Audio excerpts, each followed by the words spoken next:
Good day, everyone. Today, I will be explaining to you what computer is.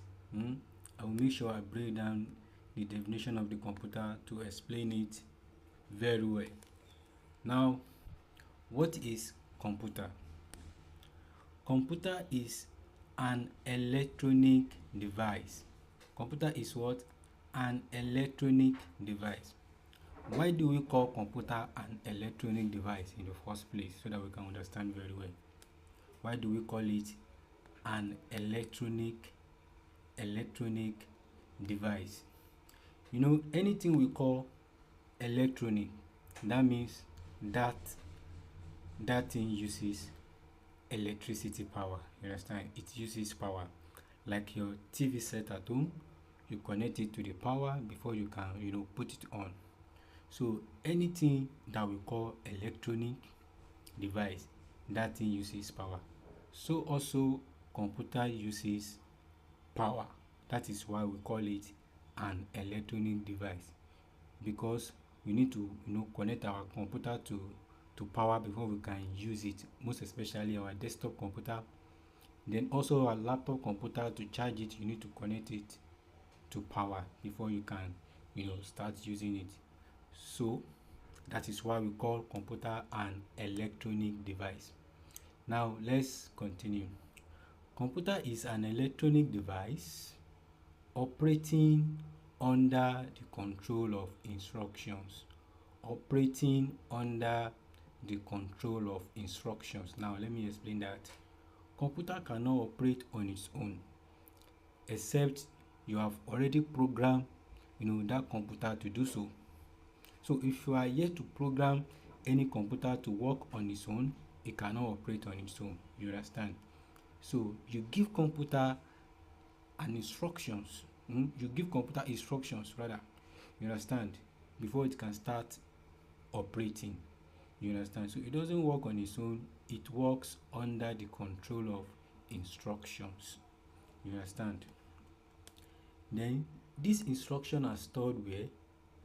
This instruction are stored in its own memory, because computer also has memory. Computer also has memory just like human being. You should see your computer as your messenger. You understand? Let me say that.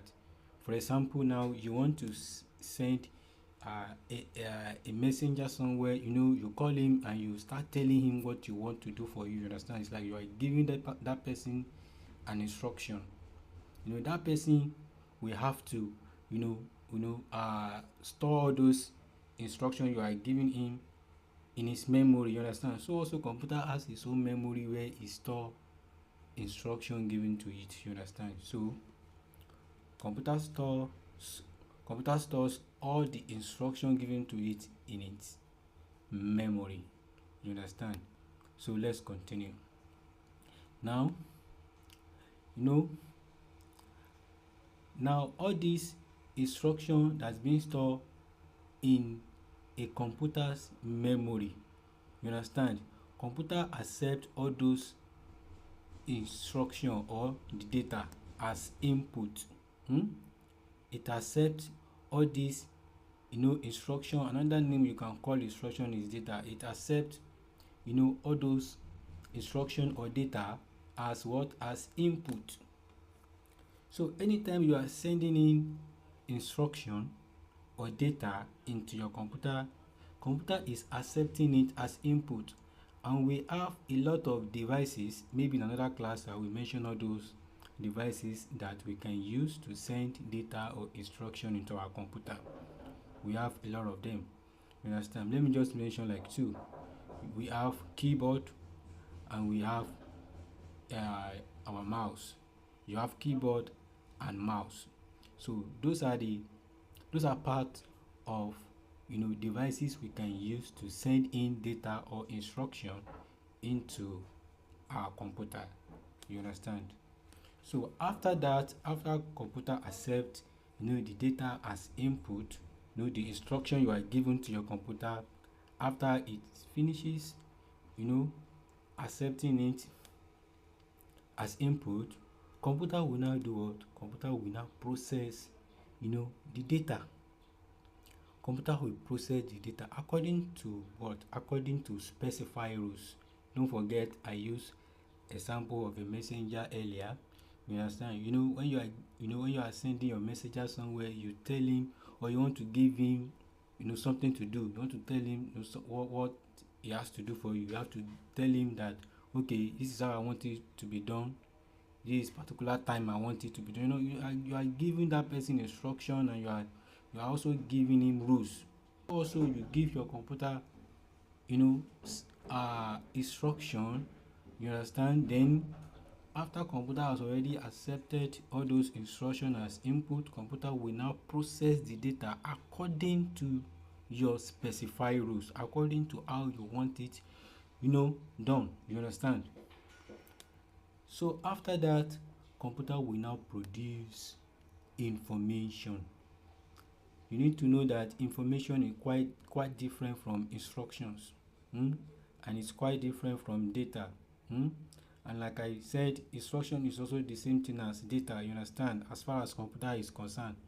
So after computer finishes processing your data, computer will now produce information, that is output. So in other word, anything that comes out of the computer is what we refer to as output. You understand? Is what we refer to as output, and we also call it information. Anything that comes out of your computer is what we refer to as information or output. You understand? And we have a lot of devices that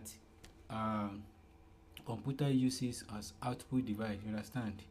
One of them is your printer. When you are typing, one of the device that enable you to see what you are that enable computer to accept what you are typing is keyboard. You are using your keyboard to send in all those data into your computer. You understand? So after you finish typing it and you want to print it out, the device that enable you to print it out is called output device, and that's a printer. You understand? So printer is one of the output device. You understand? So that's that. So after that, computer will now store the information for future use. You understand? The information that computer has already generated for you, computer will now store it for future use. Now let's read the definition again from beginning to itself with those explanations so that you can get it very well. Now I want to start. Computer is an electronic device operating under the control of instructions stored in its own memory that can accept data as input, process the data according to specified rules, produce information, that is output, and store the information for future use. Thank you very much. We have come to the end of this section. In case you have any comment or question, kindly put it into the comment section, or we attend to it. Thank you. Bye for now.